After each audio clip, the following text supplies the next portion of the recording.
La Segunda República Española cambió a España para siempre. En su constitución estaban las reformas sociales, culturales, económicas y políticas más avanzadas de su tiempo. Pero ¿cómo fue esto posible? Para entender mejor, hace falta volver atrás en el tiempo.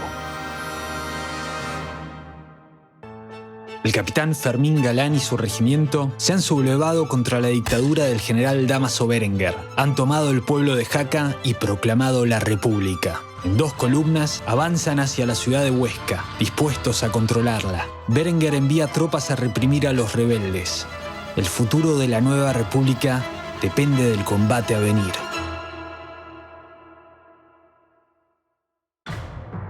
Los soldados del gobierno se adelantaron a los rebeldes y cortaron las vías del tren, obligando a una de las columnas a continuar a pie. Galán esperó a la columna retrasada. Esto dio tiempo para que el ejército preparara la defensa de Huesca. La refriega fue rápida y contundente, y los sublevados huyeron en desbandada. Horas más tarde, Galán se entregó al gobierno y fue encarcelado. El 14 de diciembre fue juzgado en Huesca por la corte militar. El juicio duró unos 40 minutos y Galán asumió toda la culpa. A pesar de eso, todos los sublevados recibieron cadena perpetua. Galán y el capitán de compañía García Hernández fueron fusilados terminado el juicio. Ese mismo día, los líderes políticos del complot frustrado fueron detenidos por las autoridades o escaparon del país.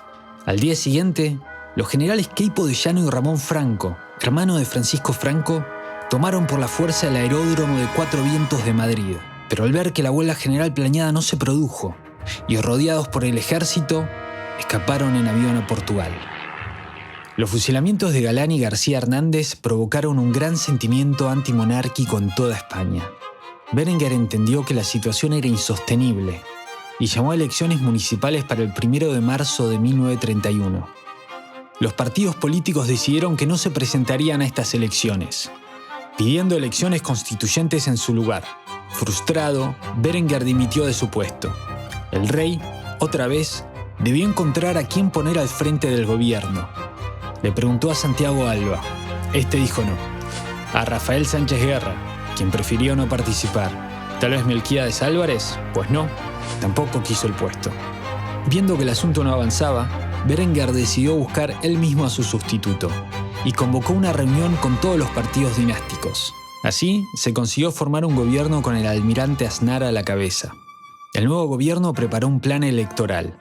Para el 12 de abril, elecciones municipales. El 3 de mayo, elecciones provinciales. Y en el mes de junio, elecciones generales a unas cortes constituyentes para redactar una nueva constitución. Este plan fue aceptado por todos los partidos políticos. La mayoría entendió que las elecciones municipales eran realmente para votar por la monarquía o la república. Todos sabían que estas elecciones decidirían el futuro de toda España. Esos problemas del viejo mundo acá no los tenemos, che. Las Américas se puede vivir en paz y tranquilidad, con toda la libertad que un ser humano precisa, sin que nadie te rompa los huevos. Don Gervasio, que viene el malón. Tarré los caballos, vámonos, huyamos. El malón. Ah, me había olvidado de eso. Y bueno, cada país tiene sus problemas, che. El tema es cómo solucionarlos. Para aprender más, suscríbase, dele un like y comente. A ver cuál es su opinión, canejo.